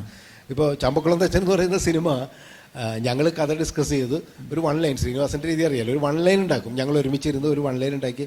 ആ 1 ലൈനിൽ കുറേ ഡയലോഗ്സും അതൊക്കെ അവിടെ കുറിച്ചിട്ട് അത് എൻ്റെ കയ്യിൽ തന്നു. ശ്രീനിവാസൻ വേറെ പടത്തിൽ അഭിനയിക്കാൻ പോയി. ആ പടത്തിൻ്റെ സ്ക്രിപ്റ്റ് എന്തോ പ്രശ്നമായിട്ട് അതിൽ പുള്ളി ചെന്ന് ചാടിക്കൊടുത്തിട്ട് ആ പടം തീർക്കാനായിട്ട് ഞങ്ങളെല്ലാം തീരുമാനിച്ചു. ഞാനൊരു സോങ് റെക്കോർഡ് ചെയ്ത്, കാസ്റ്റിംഗ് കഴിഞ്ഞു, ലൊക്കേഷൻ കണ്ട് എല്ലാം തീരുമാനിച്ചു. അപ്പോൾ ശ്രീനിവാസന് വേണ്ടി വെയിറ്റ് ചെയ്യാം. ശ്രീനിവാസൻ വരും, തിരക്കഥ എഴുതും, അല്ലെങ്കിൽ ശ്രീനി അവിടെ ഇരുന്ന് എഴുതാൻ ഞാൻ ശ്രമിക്കാന്നൊക്കെ പറഞ്ഞ് 1 ലൈൻ കൊണ്ടുണ്ടായിരുന്നു. പക്ഷെ അവിടെ പോയി പുള്ളി ആ തിരക്കഥയിൽ പെട്ടിട്ട് പുള്ളിക്ക് എഴുത്തൊന്നും നടന്നില്ല. പുള്ളി ഷൂട്ടിങ്ങിൻ്റെ തലേ ദിവസമാണ് വരുന്നത്. പറഞ്ഞാൽ വിശ്വസിക്കില്ല. അപ്പോൾ ഇടയ്ക്ക് ഞാൻ അവിടെ പോയി ഞങ്ങൾ 1-2 ദിവസം ഇരുന്ന് കുറേ കാര്യങ്ങൾ സംസാരിച്ച് ഞാൻ തിരിച്ചു വന്ന് ഷൂട്ടിംഗ് എല്ലാം പ്ലാൻ ചെയ്ത് ശ്രീനിവാസൻ പറഞ്ഞ് കമലെല്ലാം ചെയ്തോളൂ, ഞാൻ എത്തിക്കൊള്ളാം എന്ന് പറഞ്ഞിട്ട് ഞാൻ അതിനോട് കുറേ സീനും എഴുതി കൊണ്ടുവരാമെന്നൊക്കെ പറഞ്ഞു. പക്ഷെ തലേ ദിവസം പുള്ളി ഉച്ചയ്ക്കാണ് വരുന്നത്. നല്ല പനിയായിട്ടാണ് വരുന്നത്. പുള്ളി വന്ന് എനിക്ക് പനിയാണെന്ന് പറഞ്ഞ് കയറിക്കണമെന്ന് തുടങ്ങി. എന്നിട്ട് രാത്രി 8 മണിക്കാണ് എണീക്കുന്നത്. എഴുന്നേറ്റ് ഞങ്ങൾ ഇരുന്നിട്ട് ഞാൻ പറഞ്ഞു നാളെ നമ്മൾ ഷൂട്ടിങ്ങണം. മധു സാറ് വന്നിട്ട് കെയർ വിജയ ഒക്കെ ആർട്ടിസ്റ്റുകളൊക്കെ വന്നിരിക്കുക, നാളെ സീൻ എടുക്കണം. മധു സാറും കെയർ വിജയായിട്ടുള്ള സീൻ ഞാൻ പ്ലാൻ ചെയ്തിട്ടുണ്ട്. അപ്പോൾ എഴുതിയിട്ടുണ്ടെങ്കിൽ ഞാൻ നോക്കട്ടെ എന്ന് പറഞ്ഞ് സ്ക്രിപ്റ്റ് ചോദിക്കുക. അപ്പോൾ ശ്രീനി കുറേ വൈറ്റ് പേപ്പർ എടുത്ത് മേശപ്പുറത്ത് വെച്ചിട്ട് ഈ സിനിമയുടെ കഥ എന്താണെന്ന് എന്നോട് ചോദിക്കുക, നമ്മുടെ കഥ എന്താണെന്ന്. കഥ പോലും ശ്രീനി മറന്നുപോയി. കാരണം പുള്ളിയുടെ മനസ്സിൽ നിന്ന് പെട്ടെന്ന് പുള്ളി ബ്ലാങ്ക് ആയിപ്പോയി. അപ്പം ഞാൻ പിന്നെ ആ 1 ലൈൻ വെച്ചിട്ട് അന്ന് രാത്രിയാണെന്നല്ല 8 മണിക്ക് ശേഷം നേരത്താണ് ഞാൻ അങ്ങോട്ട് പറഞ്ഞു കൊടുക്കുകയാണ്. ഇതിൻ്റെ ഫുൾ നമ്മൾ ഇതാണ് 1 ലൈൻ എന്ന് പറഞ്ഞിട്ട് ഫുൾ കഥയാണ്. പുള്ളി പറഞ്ഞു കുഴപ്പമില്ലല്ലേ, ഫുള്ളായിട്ട് ഉണ്ടല്ലേ എന്ന് പറഞ്ഞു. ഞാൻ പറഞ്ഞുണ്ട്, നിങ്ങൾ എഴുതിയാൽ എന്ന് പറഞ്ഞു. ഞാൻ ഇന്ന് കിടന്ന് ഉറങ്ങുകയാണ് രാവിലെ. അപ്പോൾ ഞാൻ പറഞ്ഞു കുഴപ്പമില്ല, രാവിലെ ഞാൻ പാട്ട് എടുത്തോളാം എന്ന് പറഞ്ഞു. അങ്ങനെ ആദ്യത്തെ 2 ദിവസം പാട്ടാണ് ഷൂട്ട് ചെയ്തത്. അപ്പോൾ പിന്നെ ശ്രീനിവാസനെ ഡിസ്റ്റർബ് ചെയ്തില്ല. അതിനിടയിൽ പുള്ളി സീൻ എഴുതിയെന്ന് ആ വിശ്വാസമാണ് ഞാൻ പറഞ്ഞത്. അപ്പോൾ ശ്രീനിവാസനല്ല വേറൊരു തിരക്കഥാകൃത്താണെങ്കിൽ പ്രൊഡ്യൂസറും തയ്യാറാവില്ല സിനിമ ചെയ്യാനായിട്ട്. കാരണം ഒരു സീൻ പോലും എഴുതാണ്ട്. ലോഹിദാസ് അങ്ങനെ കേട്ടിട്ടുണ്ടല്ലോ, ലോഹിൻ സിനിമയിലൊക്കെ അങ്ങനെ ചെയ്തിട്ടുണ്ടല്ലോ, അറിയാമോ, റസിക്കറിയാം. അപ്പോൾ അതൊരു വലിയ വിശ്വാസമാണ് തിരക്കഥാകൃത്ത്. അപ്പോൾ അങ്ങനെ ഇവരെയൊക്കെ കുറിച്ചൊക്കെ പറയുന്നത് ജനറേറ്റർ ഓൺ ചെയ്താലേ എഴുതാൻ പറ്റുള്ളൂ, സീൻ വരുള്ളൂ എന്ന് പറയുന്ന എഴുത്തുകാരുണ്ട് ഇവിടെ. ചില ആൾക്കാർ ഫുള്ളായിട്ട് എഴുതി. ഇപ്പോൾ പ്ലസ് ഒക്കെ ആയാലും ഇപ്പം നമ്മളിപ്പോൾ ഞാൻ സ്വന്തമായിട്ട് എഴുതിയ തിരക്കഥകളൊക്കെ തന്നെ ഫുള്ളായിട്ട് എഴുതി പിന്നെ പലതവണ വായിച്ചതിന് ശേഷമാണ് ഞാൻ ലൊക്കേഷനിലേക്ക് വരുന്നത്. എനിക്ക് ധൈര്യം ഉണ്ടാവില്ല. പക്ഷെ മറ്റു പല തിരക്കഥാകൃത്തുക്കളുടെയും നമ്മൾ ലൊക്കേഷനിൽ നിന്നിട്ട് നമ്മൾ തന്നെ പലപ്പോഴും ഒരുമിച്ചിരുന്ന് എഴുതുകയൊക്കെ ഉണ്ടായിട്ടുണ്ട്. അപ്പോൾ അതൊരു കോൺഫിഡൻസ് ആണ് എഴുത്തുകാരാണ്. ഒരു ചെറിയ ഇവിടെ കണ്ണൂരിൽ നിന്ന് ഷൂട്ട് ചെയ്ത സിനിമ ആയതുകൊണ്ട് ചോദിക്കും, ക്രിട്ടിക്കലായിട്ടുള്ള ചോദ്യമാണ്. എനിക്ക് തോന്നിയിട്ടില്ല, പേഴ്സണലായിട്ട് തോന്നിയാൽ. അപ്പോൾ അയാൾക്ക് അത് എഴുതുകയാണെന്നുള്ള സിനിമയുടെ ആദ്യത്തെ ഭാഗം വളരെ ടൈറ്റായിട്ട് പോവുകയും സെക്കൻഡ് ഹാഫിൽ അത് വളരെ ലൂസായി. അതെന്തുകൊണ്ടാണ് അത് കാര്യം? അതിപ്പോൾ ഞാൻ ഒരാളെ കുറ്റം പറയില്ല. കാരണം വെച്ചാൽ ഇപ്പോൾ ശ്രീനിവാസനാണ് അതിൻ്റെ തിരക്കഥ, അത് സിദ്ദീഖാണ് അതിൻ്റെ കഥ. എവിടെ ഞങ്ങൾക്ക് പിഴച്ചതെന്ന് പറഞ്ഞു കഴിഞ്ഞിട്ടുണ്ടെങ്കിൽ, സിദ്ദീഖ് കഥ പറയുമ്പോൾ അതിൻ്റെ ഇൻ്റർവെൽ സീനോടുകൂടി കഥ തീർന്നിരുന്നു. അതിനുശേഷം കഥയില്ല, പിന്നീട് ഉണ്ടാക്കണം. ഈ ഉണ്ടാക്കുന്ന സാധനങ്ങളിൽ സിദ്ദീഖിൻ്റെ ഭാഗത്തുനിന്ന് ആ രീതിയിലൊരു കോൺട്രിബ്യൂഷൻ ഉണ്ടായിരുന്നില്ല എന്നുള്ളതാണ്. കാരണം അത് അദ്ദേഹത്തിൻ്റെ ഒരു ഏരിയ അല്ലാത്തതുകൊണ്ടായിരിക്കാം. പക്ഷേ സിദ്ദീഖ് ഫസ്റ്റ് ഹാഫിൽ പറഞ്ഞിട്ടുള്ള ഒരുപാട് കാര്യങ്ങൾ അങ്ങനെ തുടർന്നാൽ മതിയായിരുന്നു. അത് പലപ്പോഴും ഞങ്ങൾ സംസാരിച്ചതാണ്. പക്ഷെ അതിൻ്റെ അകത്ത് ആ സിനിമ കണ്ടിട്ടുണ്ടെങ്കിൽ മനസ്സിലാവും, ഒരു ഇൻ്റർവെൽ ഒരു സീൻ എന്ന് പറഞ്ഞു കഴിഞ്ഞാൽ അതാണ് അതിൻ്റെ ഏറ്റവും വലിയ കുഴപ്പം. കാരണം ഇയാൾ കല്യാണം കഴിക്കുന്ന പെണ്ണിനെ ഇയാൾ കണ്ടിട്ടില്ല എന്ന് പറയുന്നു, ആ പെൺകുട്ടി ഇയാളെ കണ്ടിട്ടില്ല എന്ന് പറയുന്നു. അങ്ങനെ ഇൻ്റർവെൽ സമയത്ത് പറയുന്നത് നിങ്ങൾ കല്യാണം കഴിക്കാൻ ഉദ്ദേശിച്ചിരുന്ന പെണ്ണാണെന്ന് പറഞ്ഞിട്ടാണ് റേപ്പ് കേസിന് കോടതിയിൽ കയറിയാണേ. ആ സമയത്ത് പറയുന്ന ഒരു ഇൻ്റർവെൽ സീൻ എന്ന് പറയുന്നതാണ് ഏറ്റവും വലിയ കുഴപ്പമുണ്ടായിരുന്നത്. അപ്പോൾ അതിനൊരു കഥ ഉണ്ടാക്കേണ്ടി വരികയാണ്, ബാക്ക് സ്റ്റോറി ഉണ്ടാക്കേണ്ടി വന്നതാണ് അതിന് പഠിച്ച ഒരു കാര്യം. ആ ബാക്ക് സ്റ്റോറിയിൽ ഒരു പ്രണയവും കാര്യങ്ങളൊക്കെ വെച്ച് ഇയാൾ കാണാതെ തന്നെ പ്രണയിക്കുന്ന ഒരു പെൺകുട്ടിയൊക്കെ ആയിട്ട് അത് മാറ്റിയപ്പോഴാണ് അത് ഫസ്റ്റ് ഹാഫിൽ നിന്ന് അത് മറ്റൊരു കഥയായിപ്പോയി എന്നുള്ളതാണ്. പക്ഷെ ഇന്ന് ജനങ്ങൾ ഇപ്പോഴും അത് കണ്ടുകൊണ്ടിരിക്കുന്നുണ്ട് ചില സിനിമകൾ. അതങ്ങനെയാണ്, അത് കാലം കഴിഞ്ഞിട്ടാണ്. അന്ന് ഒരുപാട് വിമർശനം ഉണ്ടായി. കാരണം ഫസ്റ്റ് ഹാഫ് അത്രയും വലിയ ഒരു എന്താ പറയുക, ജനങ്ങൾ ഹാപ്പി ആയിട്ട് നിന്നിട്ട് സെക്കൻഡ് ഹാഫ് വന്നപ്പോൾ നിരാശയായതുകൊണ്ടാണ് അത് അങ്ങനെ ഒരു ബ്ലോക്ക് ബസ്റ്ററിലേക്ക് പോകുന്നത്. പക്ഷെ ഇപ്പം അത് ആൾക്കാർ പലതും നന്നായിട്ടുണ്ടെന്ന് പറയുന്നുണ്ട്. അങ്ങനെയൊക്കെ പല സിനിമകൾക്കും സംഭവിക്കുമല്ലോ. ബ്ലസ്സിയേട്ടനോട് ഒരു പേഴ്സണൽ എക്സ്പീരിയൻസ്, നിങ്ങളൊരു പുസ്തകം സിനിമയാക്കിയ ആയതുകൊണ്ടാണ് പറയുന്നത്. അതായത് ഒരിക്കൽ ഈ ശങ്കർ എന്ന് പറഞ്ഞ റൈറ്റർ ഉണ്ട്, നമ്മുടെ ബംഗാളിയിലെ ശങ്കർ. അയാളുടെ 2 സിനിമ നോവലുകൾ റേ സിനിമയാക്കി. ഒന്ന് സീമാബദ്ധി, ഒന്ന് ജനാരണ്യ. അപ്പം ഞാൻ ഒരിക്കൽ ഇപ്പോഴൊന്നും ജീവിച്ചിരിപ്പുണ്ട്. ഒരു 4 കൊല്ലം മുമ്പ് വേണുവേട്ടൻ്റെ കൂടെയൊക്കെ അദ്ദേഹത്തിനെ കാണാൻ പോയപ്പോൾ ഇതിനെപ്പറ്റി ചോദിച്ചു, എന്താണ് ഈ 2 സിനിമ. അപ്പോൾ പുള്ളി ഒരു വാചകം പറഞ്ഞു, മകളെ കല്യാണം കഴിച്ചു കൊടുത്താൽ മരുമോനെ പറ്റി കുറ്റം പറയരുത്, അത്രേ പറഞ്ഞുള്ളൂ. ബാക്കി വിശദീകരിച്ചില്ല. അപ്പോൾ ഒരു നോവൽ അല്ലെങ്കിൽ വളരെ ജനങ്ങൾ വായിച്ചൊരു പുസ്തകം സിനിമയാക്കിയപ്പോൾ ബ്ലസ്സി അനുഭവിച്ച അതിൻ്റെ ഗുണവശങ്ങളും അല്ലെങ്കിൽ അതിൻ്റെ സന്ദിഗ്ധതകളും എന്തൊക്കെയായിരുന്നു? മലയാളികൾ ഏറെ വായിച്ചിട്ടുള്ളൊരു പുസ്തകമാണ് ആടുജീവിതം എന്ന് പറയുന്നത്. നമ്മൾ ഇത് പുസ്തകം വായിക്കുമ്പോൾ പുസ്തകത്തിൻ്റെ ദൃശ്യസാധ്യത കണ്ടിട്ടാണ് നമ്മൾ സിനിമ ആക്കാം എന്ന് ആഗ്രഹിക്കുകയും അതിനുവേണ്ടി ശ്രമിക്കുകയൊക്കെ ചെയ്യുന്നത്. ആ സമയത്ത് ഇതിൻ്റെ ബുദ്ധിമുട്ടുകളെക്കുറിച്ച് അധികം ചിന്തിക്കത്തില്ല. പിന്നീട് പുസ്തകം നമ്മളൊരു പഠനത്തിലാക്കുകയും ചെയ്യുമ്പോഴാണ് ഇത് എത്രത്തോളം പ്രയാസമുള്ളൊരു കാര്യമായിട്ട് തോന്നുന്നത്. കാരണം ഈ ഇരിക്കുന്ന ആൾക്കാരുടെ മനസ്സിലൊക്കെ വായിച്ചവരുടെ എല്ലാവരുടെ മനസ്സിലൊരു സിനിമയുണ്ട്. അത് സിനിമയാക്കാൻ പോകുന്നു എന്ന് പറയുന്നതിന് മുമ്പ് അതിൻ്റെ ഒരു ദൃശ്യങ്ങൾ ഇങ്ങനെ അങ്ങനെ അതാണല്ലോ ഈ സാഹിത്യത്തിൻ്റെ ഏറ്റവും വലിയ ഗുണം എന്ന് പറഞ്ഞത്. കാണണമെന്നില്ല, അവരുടെ ഒരു ഇമാജിനേഷനിൽ കൂടി ഇങ്ങനെ വളരുക എന്ന് പറയുന്നത്. അപ്പം ആ വളർന്നു വന്ന ഇമേജുകൾക്ക് ഒപ്പമെങ്കിലും എൻ്റെ ചിന്തകൾ എത്തണം എന്നുള്ള ഒരു വലിയ വെല്ലുവിളിയാണ്. സിനിമയുടെ കഥയോ മറ്റു കാര്യങ്ങളോ എന്ന് വെച്ചാൽ പ്രേക്ഷകരെ നമ്മൾ മുന്നേ കാണുകയാണ്. അവർ എത്തിയിരിക്കുന്ന ഘട്ടത്തിലേക്ക് തലത്തിലേക്ക് നമ്മൾ എത്തുക, അത് അച്ചീവ് ചെയ്യുമ്പോൾ മാത്രമാണ് കുറച്ചെങ്കിലും ആ സിനിമ ആൾക്കാർക്ക് എത്തുകയുള്ളൂ. പിന്നെ അതാണ് അങ്ങനെ ഒരു ആദ്യത്തെ ഒരു വെല്ലുവിളി എന്ന് പറഞ്ഞു കഴിഞ്ഞാൽ ഉണ്ടാകുന്നത്. പിന്നെ ചില ഘട്ടത്തിൽ ഞാൻ വിചാരിച്ചു ആൾക്കാർ ഈ പുസ്തകവുമായിട്ട് വരുമോ തിയേറ്ററിലെന്ന് വിചാരിച്ചു. കാരണം ഇതിൻ്റെ അകത്ത് എന്താണ് കുറവ് എന്താണ് കുഴപ്പമെന്ന് കണ്ടുപിടിക്കാനായിട്ട് അങ്ങനെ ഒരു സ്വഭാവം നമുക്കുണ്ടല്ലോ. വെച്ചാൽ വിമർശനത്തിലൂടെ നമ്മൾ വലുതാകുക എന്ന് പറയുന്നൊരു പൊതുചിന്താഗതി ഇപ്പോൾ സോഷ്യൽ മീഡിയയിൽ വന്നുകൊണ്ടിരിക്കുന്ന കാര്യമാണ്. അതിനേക്കാൾ ഉപരിയായിട്ടുണ്ട് 46 അധ്യായങ്ങളിലായിട്ട് പരന്നു കിടക്കുന്ന ഒരു രചന. അതിൽ നിന്ന് എന്തൊക്കെ ഈ 2.5-3 മണിക്കൂറിനുള്ളിലേക്ക് എത്തിക്കുക എന്ന് പറയുന്നത് ഏറ്റവും ആദ്യം അതിനൊരു നോട്ടുണ്ടാക്കുക. പിന്നീട് ഇത് സാഹിത്യത്തിനെ സംബന്ധിച്ചിടത്തോളം ഒരധ്യായം കഴിയുമ്പോൾ അവിടെ കാലം മാറി, സ്പേസ് മാറി. സിനിമയുടെ ഏറ്റവും വലിയ 2 ഘടകങ്ങളാണല്ലോ. നമ്മൾ ഈ സംസാരിച്ചുകൊണ്ടിരിക്കുന്നതിൻ്റെ ഒരു കണ്ടിന്യൂറ്റിയിൽ തന്നെ അടുത്ത കാര്യങ്ങൾ പോവുക, അല്ലെങ്കിൽ കണ്ടിന്യൂറ്റി അല്ലെങ്കിൽ പോലും അടുത്ത നമ്മൾ എറണാകുളത്ത് വെച്ചാൽ ഞാനും കമൽ സാറും കാണുന്നതെന്നുണ്ടെങ്കിലും ഇതിൽ നിന്ന് കൊളുത്തിയ ഒരു സാധനം വേണം, അതിലേക്ക് പോയില്ല എന്നുണ്ടെങ്കിൽ രണ്ടും 2 ഘടകങ്ങൾ ആൾക്കാർക്ക് ബോറടിക്കും എന്ന് പറയുന്നത്. അപ്പം ഇതിനെ കോർത്തിണക്കുന്ന ഒരു പ്രക്രിയ കൂടെ ആവശ്യമുണ്ട്. അപ്പം അത് തിരക്കഥയിലൂടെ ഉണ്ടാവേണ്ട കാര്യമാണ് എന്ന് പറയുന്നത്. അപ്പം ഈ ഓരോ അധ്യായങ്ങളെയും തമ്മിൽ ഒന്നിന് പുറകെ ഒന്നായിട്ട് ചേർത്ത് വെക്കാനായിട്ടുള്ള സിറ്റുവേഷനിലേക്ക് കൊണ്ടുവരിക എന്ന് പറയുന്നതും ഏറ്റവും ശ്രമകരമാണ്. പിന്നെ പുസ്തകത്തിൻ്റെ ഏറ്റവും വലിയ ട്രിക്കെന്ന് പറഞ്ഞാൽ അറബി പറഞ്ഞിരിക്കുന്ന എല്ലാം കൃത്യമായിട്ട് ബെന്യാമിൻ മലയാളത്തിൽ പറഞ്ഞ വിഷയം ചീത്ത വിളിക്കുന്ന ഉൾപ്പെടെയുള്ള കാര്യങ്ങൾ കമ്മ്യൂണിക്കേറ്റ് ചെയ്തിട്ടുണ്ട്. എനിക്കങ്ങനെ മലയാളത്തിൽ അറബിയെ കൊണ്ട് പറയിക്കാൻ പറ്റത്തില്ല. അറബി തന്നെ പറയണം. അപ്പം ഇയാൾ പറയുകയും പറയാതെയും ഒക്കെ ചെയ്യുന്ന കാര്യങ്ങൾ, പ്രവർത്തനങ്ങൾ, അതാണ് ആ രീതിയിൽ തിരക്കഥ എന്നുള്ള രീതിയിൽ അത് വലിയൊരു പ്രയാസമാണ്. ഇപ്പം ഒരുപാട് പേര് പറയും ആടിനോട് സംസാരിക്കുന്നു, ശങ്കരാടി എന്നും EMS എന്നും മോഹൻലാൽ എന്നൊക്കെ പറഞ്ഞ് സംസാരിക്കുന്നു. ഞാനിത് പല പ്രാവശ്യം എഴുതി നോക്കി. പക്ഷെ ഇത് പ്രസൻറ്റ് ചെയ്യുമ്പോൾ ഇയാളുടെ ഒരു മാനസികാവസ്ഥയുണ്ട്. വീടും കുടുംബവും ഒക്കെ നഷ്ടപ്പെട്ട് ഒറ്റപ്പെട്ടു, ഇനി തനിക്ക് ജീവിക്കാൻ പറ്റത്തില്ല എന്ന് പറയുന്ന ഒരു അവസ്ഥയിൽ പോകുന്ന ഒരാൾക്ക് ശരിയാണ് എന്നും ഈ എല്ലാ ദിവസവും രാവിലെ ഉണരുമ്പോൾ ഈ മാനസികാവസ്ഥ ആയിരിക്കത്തില്ല.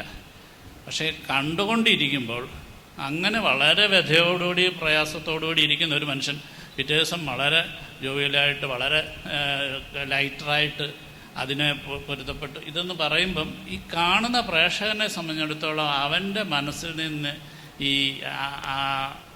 അതിൻ്റെ വൈകാരികത പെട്ടെന്ന് അങ്ങ് നഷ്ടപ്പെടുകയാണ്. അതിനെ ഒരു തിയേറ്ററിൽ മോഹൻലാലെ എന്ന് പറഞ്ഞുകൊണ്ട് ഒരാടിൻ്റെ അടുത്ത് വർത്തമാനം പറഞ്ഞു കഴിഞ്ഞാൽ ഉണ്ടാകുന്ന കൂക്കൽ എന്തായിരിക്കും?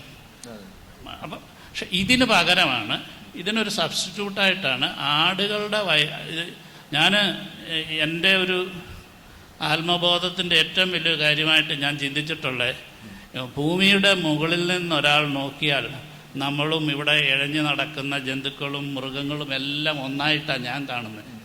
എല്ലാവരുടെയും സ്ഥാനം ഒന്നാണ് ഈശ്വരൻ്റെ മുന്നിലെന്ന് വിശ്വസിക്കുന്ന ഒരാളാണ് ഞാൻ. അതുകൊണ്ട് തന്നെയാണ് നമ്മളോട് പറയാനൊരു ഭാഷ ഇല്ലാത്തതുകൊണ്ട് ഇത് പ്രതികരിക്കുന്നില്ല എന്ന് വിചാരിക്കാൻ പാടില്ല. അത് അങ്ങനെയാണ്. ഈ ഇടി കൊണ്ട് ഇയാൾ വീണ് കഴിയുമ്പോൾ എങ്ങനെ ആടുകളെ കൂട്ടണമെന്നറിയാതെ വിഷമിച്ച് നിൽക്കുമ്പോഴാണ് ഒരു ആട്ടിൻകുട്ടി വന്ന്, അത് പുസ്തകത്തിൽ ഇല്ലാത്തതാണ്, ഇയാളുടെ ശരീരത്ത് ഉരമ്പുന്നതും അത് മുന്നോട്ട് പോയി ശബ്ദമുണ്ടാക്കി വിളിക്കുമ്പോൾ മറ്റാടുകളെല്ലാം കൂടെ തിരിച്ചു വരുന്നു എന്നൊക്കെ പറയുന്നത് ഇവർ തമ്മിലുള്ള ഒരു ബന്ധത്തിനെക്കുറിച്ച് എനിക്ക് അദ്ദേഹം ഉപയോഗിച്ചതല്ലാതെ മറ്റൊരു തലത്തിൽ എനിക്ക് പറയേണ്ടി വരുന്നു, കാണേണ്ടി വരുന്നു എന്നുള്ളത്. അപ്പം അത്തരത്തിൽ ഒരു തിരക്കഥയിലേക്കുള്ള ഒരു പുസ്തകം മാറ്റുക എന്ന് പറഞ്ഞാൽ, പ്രത്യേകിച്ച് ഇതിൻ്റെ കഥ അറിയാം, ഈ കഥ എങ്ങനെയാണ് തീരാൻ പോകുന്നതെന്നറിയാം, എല്ലാ കാര്യങ്ങളും അറിയാം. അപ്പം കഥ അറിയാത്ത ഒരാളെ ഒരു കഥ മുഴുവൻ കാണിക്കാൻ വേണ്ടി കൊണ്ടുപോകാവുന്ന ഒരു ക്യൂരിയോസിറ്റി നമുക്ക് ഈ സിനിമയ്ക്ക് കൊണ്ടുപോകാൻ പറ്റത്തില്ല. പിന്നെ കൊണ്ടുപോകാൻ പറ്റുന്നതെല്ലാം പിന്നെ ഞാൻ ഇതിൻ്റെ അകത്തൊന്ന് സൂക്ഷ്മമായി ഞാൻ പഠിച്ചൊരു കാര്യം ഞാൻ ഈ ഡെസേർട്ട് ക്രോസിംഗ് എന്ന് പറയുന്നത് വലിയ കാര്യമായിട്ട് ബെന്യാമിൻ ഉപയോഗിച്ചിട്ടില്ല. എന്ന് വെച്ച് കഴിഞ്ഞാൽ അതിനെ കുറച്ചുകൂടെ ലൈറ്ററായിട്ടാണ് പറഞ്ഞിരിക്കുന്നത്. എന്ന് വെച്ച് കഴിഞ്ഞാൽ ഇച്ചിരി ഫാൻറ്റസിയൊക്കെ വെച്ചിട്ട് ഓന്തുകൾ പറക്കുന്നു കാര്യങ്ങൾ. അദ്ദേഹം എഴുതിയിരിക്കുന്ന പോലെ ഒരു പൂരക്കാഴ്ച നടക്കുന്ന പോലെയാണ് ഞാൻ ഡെസേർട്ടിൽ കൂടെ നടന്നതെന്നുള്ള രീതിയിൽ ലൈറ്ററായിട്ടാണ് ആ ഡെസേർട്ടിനെ കണ്ടത്. അവിടെയാണ് ഞാൻ എൻ്റെ സിനിമ എനിക്ക് പിടിക്കാൻ പറ്റിയത്. കാരണം അതല്ല, ഈ ഡെസേർട്ടിലൂടെയുള്ള യാത്ര ഒരു അനുഭവമാണ്. ഇതിനെ ആയിരിക്കാം ഒരു ഇൻ്റർനാഷണൽ ലെവലിലേക്ക് സിനിമ മാറ്റാൻ പറ്റുന്ന, അതിൻ്റെ അകത്തെ വരണ്ട ശരീരവും മനസ്സും ഒക്കെ വരണ്ടിരിക്കുന്ന ഒരവസ്ഥയിലൂടെയുള്ളൊരു യാത്രയുണ്ടല്ലോ, അതിനെ പല ദിവസങ്ങളിലായിട്ട് മാറുകയും അതിന് പുതിയ ആശയങ്ങൾ കൊണ്ടുവരികയും ഒക്കെ ശ്രമിച്ചപ്പോഴാണ് എനിക്ക് തോന്നുന്നു നമുക്ക് പുസ്തകത്തിൽ നിന്ന് മാറി സിനിമയെ സഞ്ചരിപ്പിക്കാൻ പറ്റുന്നത്. അപ്പം അതൊരു വലിയൊരു അഭ്യാസമാണ്. 15 വർഷം വേണ്ടി വന്നു. ഒരു ചോദ്യം കൂടി കമൽ സാറിനോട് ചോദിച്ചിട്ട് ഈ മൈക്ക് ഓഡിയൻസിന് ഒരുപാട് ചോദിക്കാനുണ്ട്, എനിക്കും കുറേ ചോദിക്കാനുണ്ട്, പക്ഷേ സമയപരിമിതിയുണ്ട്.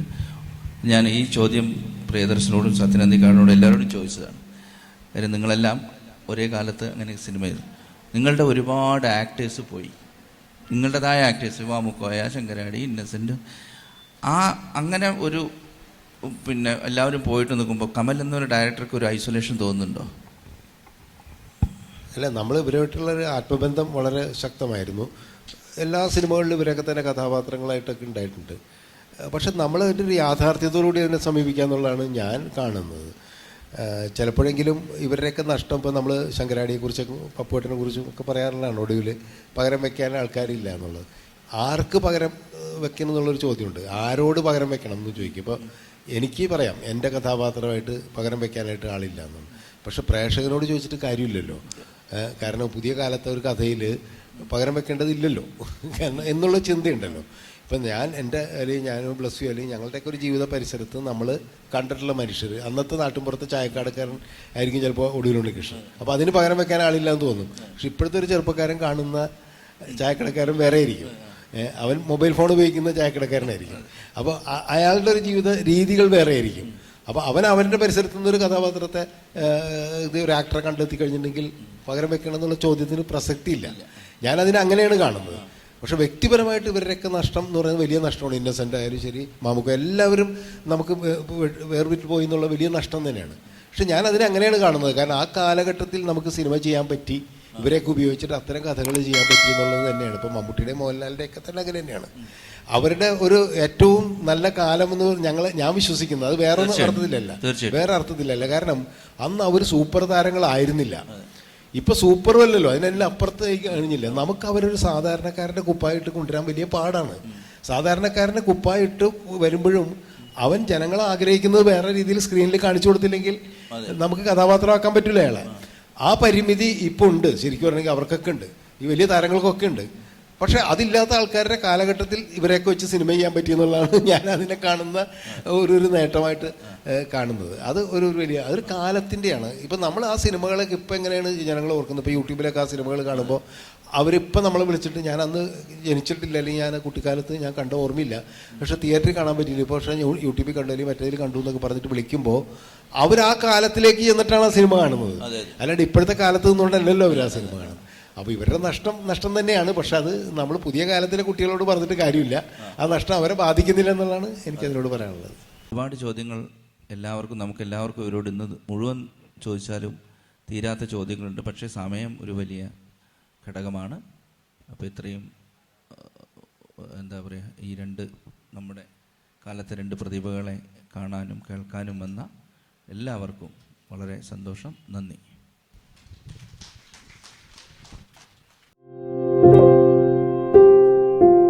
Agam, India's first digital literary platform.